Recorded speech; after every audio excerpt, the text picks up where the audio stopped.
Remember Heimdall from God of War Ragnarök? He was shown to us as a god that is unkillable, untouchable. He pranced around acting like he owned the place and was Odin's little do-it-all slave.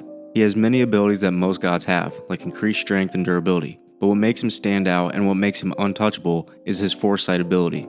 He can see the future. He knows what's going to happen before it ever happens. And on top of this, he has the quickness to act on what he's seen. For example, when Heimdall was turned away from Atreus shoots an arrow at his head.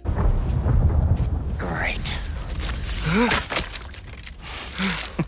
Heimdall was not only able to predict that it was going to happen, but he also had the ability to move his head out of the way and catch the arrow. I don't think you understand how fast you have to be to move your head out of the way and catch an arrow, so he should quite literally be untouchable. He also has the cracked ability to manipulate Bifrost. That's how he was able to grow his arm back in the fight with Kratos. Now, before getting into this, I want to briefly cover the one argument that I see with Heimdall's foresight. People argue that Heimdall can't see the future, but rather read people's minds to predict what they're going to do.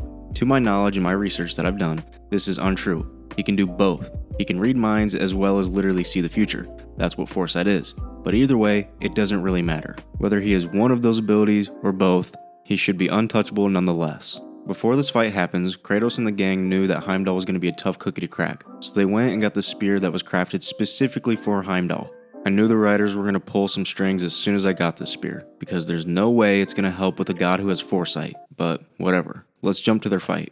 Before getting started, we see Heimdall again use his foresight and quickness to catch an arrow from Freya mid-air, again showing how overpowered he really is. Freya leaves and Kratos and Heimdall get to trading juicers. After going at it for a little while, Kratos is able to kill Goldtopper. I really hope I'm pronouncing that right. This got Heimdall to face Kratos mano-a-mano, man-to-man, and here's when the good stuff happens. Kratos charges Heimdall and he's swinging and missing like a mother.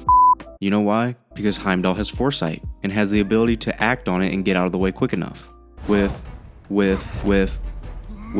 Heimdall's talking some heat now. He's feeling himself. But eventually Kratos throws the spear, Heimdall catches it, and it blows up, hurting Heimdall. Big problem here. Heimdall would know that's going to happen, whether he can truly see the future or if he can just read minds. He'd know that the spear is going to explode. So every time he's caught by that, it's bullshit. After Kratos stuns him with the spear, he charges in. Nope.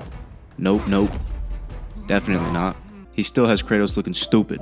Kratos continues to somehow surprise Heimdall with the exploding spear. Maybe the first time he got caught, he was lacking. You know what I'm saying? It happens.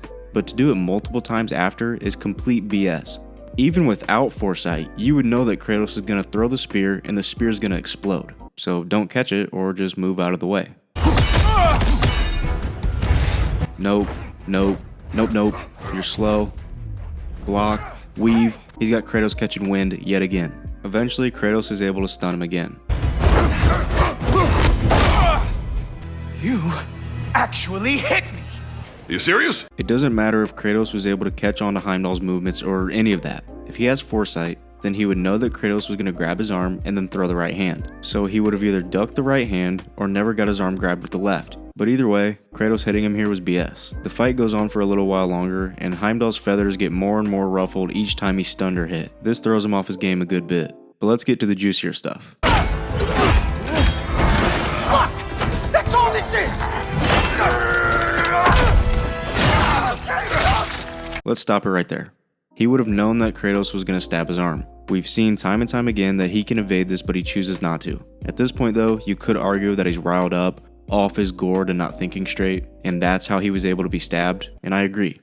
But he should have never been off his gourd because he should have never been touched in the first place. Nonetheless, Heimdall's big yapper gets him in trouble. He couldn't stop himself from talking heat, so Kratos took his arm. And then they continue to go at it after Heimdall grows his Bifrost arm. I'm not going to cover everything after this. They fight and the same shit happens. Eventually though, Kratos goes bananas and brutally kills Heimdall by bashing his head into the concrete like a proper animal. But what's the takeaway from this epic and fun to play yet inconsistent fight? Number 1, they wrote themselves into a corner with Heimdall. He can't be hit, so they had to bend the rules a bit for our protagonist to win. He should have never been able to be hit. That's his whole thing. He even stood up to Thor with no fear.